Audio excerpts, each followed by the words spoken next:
अस्सलाम वालेकुम friends, welcome back to the channel crypto with Ishal. मैं हूं आपकी होस्ट इशाल फातिमा और एक बहुत ही ज़बरदस्त सी वीडियो के साथ आपके सामने हाजिर हूं। क्योंकि दोस्तों बाइनेंस ने अपने लॉन्च पूल के जरिए दोबारा से मुफ्त में टोकन कमाने का मौका दिया है।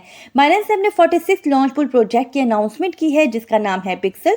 दोस्तों पिक्सल सोशल वेब 3 गेम है जिसका टोकन बाइनेंस पर लिस्ट होने जा रहा है। सो इस वीडियो में लॉन्च पूल का ऑप्शन कैसे काम करता है और इससे आप कैसे फायदा उठा सकते हो, ये सब बहुत ही आसान अल्फाज में मैं आपको समझाने जा रही हूँ। और जो बिगनर्स बहन भाई है ना मेरे, वो भी बहुत अच्छे से इस सारे सिनेरियो को समझ लेंगे। और इन केस अगर इस बार आप पार्टिसिपेट नहीं भी करना चाहते तो भी ये वीडियो आपके लिए बहुत ही ज़्यादा इन्फॉर्मेटिव होने जा रही है। क्योंकि क्या होता है कि बाइनेंस और दूसरी एक्सचेंजेस जो हैं वो अपने लॉन्च पूल के जरिए बहुत से प्रोजेक्ट्स जो हैं वो सामने लाती रहती हैं। तो आप अगर बाइनेंस यूज़र हो या किसी और एक्सचेंज को यूज़ करते हो तो भी ये वीडियो आपके लिए बहुत बेनिफिशियल रहेगी। तो यहाँ पर मैं कुछ चीज़ें ज़रूर आपको क्लियर कर दूं। कई लोग क्या करते हैं कि लॉन्च पूल और लॉन्च पैड के ऑप्शन को मिक्स कर देते हैं जिसकी वजह से समटाइम वो गलत डिसीजन भी ले लेते हैं, जबकि दोनों में बहुत ही बेसिक डिफरेंस है। जहाँ तक बात है लॉन्च पूल की, तो लॉन्च पूल ऐसा कमाने का तरीका है जिसमें बिना कोई खर्चा किए फ्री में नए टोकन में रिवॉर्ड हासिल किया जा सकता है। इसमें जो क्रिप्टो एक्सचेंज की तरफ से मेंशन होती है, जैसे कि for example BNB and FDUSD stable coin, वो आपको लॉन्च पूल के सेक्शन पर स्टेक करने होते हैं और बदले में आपको मुफ्त में टोकन मिल जाते हैं। कोई इतनी मुश्किल चीज़ नहीं है, आगे जाके आपको समझाऊंगी तो आसानी से समझ आ जाएगा। और इससे हटकर थोड़ा सा मैं आपको लॉन्च पैड के बारे में भी समझा दूं ताकि आपको चीज़ें और क्लियर हो जाएं। तो लॉन्च पैड में आपको एक्टिवली पार्टिसिपेट करना होता है प्रोजेक्ट की फंडिंग में, मतलब आपको खरीदना पड़ता है टोकन्स को अपने क्रिप्टोज के जरिए, जिसमें जाहिर है रिस्क मौजूद होता है क्योंकि न्यूली लॉन्च प्रोजेक्ट होता है और आप नहीं जानते कि ये कैसा रिस्पॉन्स देगा। लॉन्च पैड में भी आपको क्रिप्टो को स्टेक करना होता है और स्टेक करने के बदले आपको टोकन्स मिलते हैं और इन टोकन्स की जो कीमत है आपके स्टेक किए हुए क्रिप्टो से काट ली जाती है। तो कहीं ना कहीं रिस्क के चांसेस होते हैं। दोस्तों अब ये समझ लें कि लॉन्च पूल प्रोजेक्ट जो है पिक्सल का, वो कैसे काम करेगा और इसमें आप कैसे पार्टिसिपेट कर सकते हो, ये सब समझ लो। तो पिक्सल जो है एक वेब 3 प्रोजेक्ट है, रॉनिन नेटवर्क पर बना हुआ है और ये जो गेम है ये प्ले टू अर्न गेम है। अब ये जो प्रोजेक्ट है अपना टोकन बाइनेंस लॉन्च पूल के जरिए ला रहा है। तो यूजर्स अपने BNB टोकन और FDUSD को बाइनेंस के सेपरेट पूल्स में स्टेक करके पिक्सल टोकन अर्न कर सकते हैं। दोस्तों ये जो सारा फार्मिंग पीरियड है ये 10 दिन का है। 9 तारीख से फार्मिंग जो है वो स्टार्ट हो चुकी है और अभी भी आपके पास काफी टाइम है। इसके बाद बाइनेंस पिक्सल की लिस्टिंग करेगा 19 फरवरी को पाकिस्तानी टाइमिंग के हिसाब से दोपहर 3 बजे। ट्रेडिंग पेयर्स होंगे यहाँ पर pixel BTC, pixel USDT, pixel BNB, pixel FDUSD और पिक्सल TRY।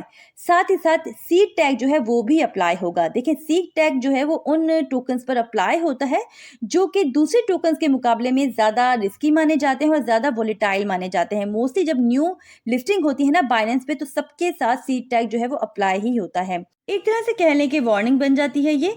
सो पिक्सल की जो मैक्सिमम टोटल सप्लाई है वो है 5 बिलियन। अब यहाँ पे लॉन्च पूल रिवॉर्ड के लिए रखा गया है 7% ऑफ टोटल मैक्सिमम सप्लाई, जो कि बन जाता है 350 मिलियन। इनिशियल सर्कुलेटिंग सप्लाई के लिए रखा गया है 15.42% ऑफ टोटल मैक्सिमम सप्लाई।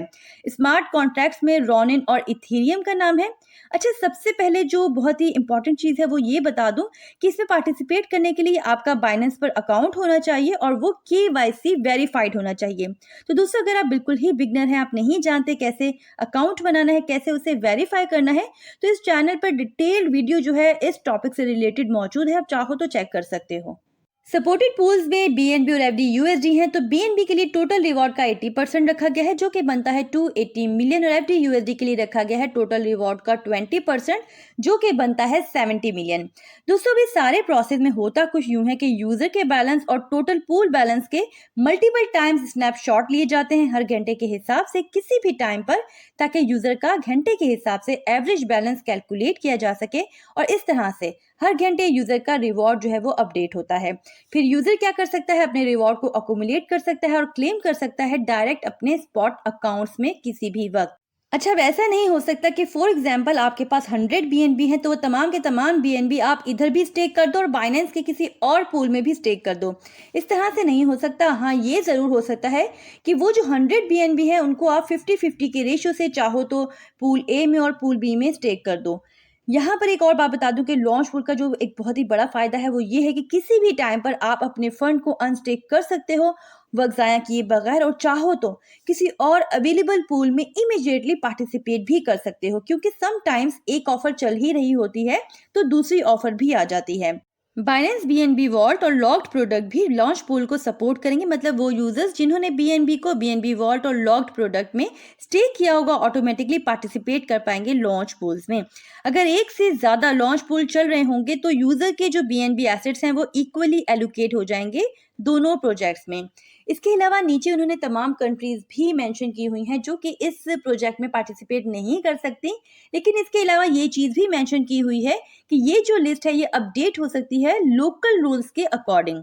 एक और बहुत ही इंपॉर्टेंट बात मैं आपको बताना चाहूंगी कि अगर तो आपने ऑलरेडी लॉन्ग टर्म होल्डिंग कर रखी है बीएनबी में तो वेल एंड गुड, अदरवाइज सिर्फ इस लॉन्च पूल में पार्टिसिपेट करने के लिए बीएनबी लेना और ये ख्याल करना कि बाद में आप इसे फौरन सेल कर दोगे, तो ये सोच के रखिएगा कि हो सकता है उस वक्त बीएनबी के प्राइस जो है वो नीचे चले जाएं, तो उस तरह से आपको उसमें लॉस होने के चांसेस होंगे। देखिए ये भी हो सकता है कि उस वक्त बीएनबी के प्राइस ज्यादा हो, लेकिन अगर तो बीएनबी के प्राइस उस वक्त कम हो जाते हैं तो वहां पर आप फायदे के बजाय उल्टा नुकसान उठा लोगे। और अगर बात है लॉन्ग टर्म होल्डिंग की तो फिर तो इसमें कोई ऐसा इशू नहीं है। अच्छा, एफडीयूएसडी की जहां तक बात है तो क्योंकि ये एक स्टेबल कॉइन है तो इसमें इस तरह का कोई इशू नहीं है। पार्टिसिपेट कैसे करना है तो दोस्तों बहुत आसान है। उसके लिए आप आ जाएं अपनी मोबाइल ऐप पर बाइनेंस की। यहाँ पर आप होम पेज पर देखें, जो आपको कॉर्नर में येलो आइकन नजर आ रहा है इसको आप क्लिक कर दो। उसके बाद आपके सामने ये स्क्रीन आ जाएगी, इस पर मोर सर्विसेज को आप क्लिक कर दो। उसके बाद आपने क्या करना है, स्क्रीन को स्क्रॉल डाउन करना है, नीचे आना है, नीचे आना है और नीचे आना है। यहाँ पर अर्न के ऑप्शन में आपको जो लॉन्च पैड का ऑप्शन नजर आ रहा है इसको आप क्लिक कर दो। तो इस तरह की स्क्रीन आपके सामने आ जाएगी जहां पर आपको पिक्सल लॉन्च पूल के लिए बीएनबी पूल और एफडीयूएसडी का पूल नजर आ रहा है। यहाँ पर आप स्टेकिंग करके इस प्रोजेक्ट में पार्टिसिपेट कर सकते हो। इन केस अगर आपने बाइंग नहीं की हुई तो यहाँ पर सबसे पहले आपको बाय करना होगा, और अदरवाइज यहाँ पे अगर बाइंग कर रखी है तो आप डायरेक्ट यहाँ पर स्टेक करके पार्टिसिपेशन स्टार्ट कर सकते हो। फ्रेंड्स, आई होप कि वीडियो आपके लिए खासी इन्फॉर्मेटिव रही होगी। अगर तो ऐसा है तो वीडियो को लाइक जरूर कर दीजिएगा, साथ ही साथ अपना फीडबैक कमेंट्स के थ्रू जरूर पहुंचा दिया करें। हमारे चैनल पर नए हैं, चैनल को सब्सक्राइब कर लीजिए, बेल आइकन को प्रेस कर लीजिए ताकि आने वाली कोई भी इंपॉर्टेंट अपडेट आपसे मिस ना हो पाए। अपना बहुत ख्याल रखिएगा। Take care. अल्लाह हाफिज।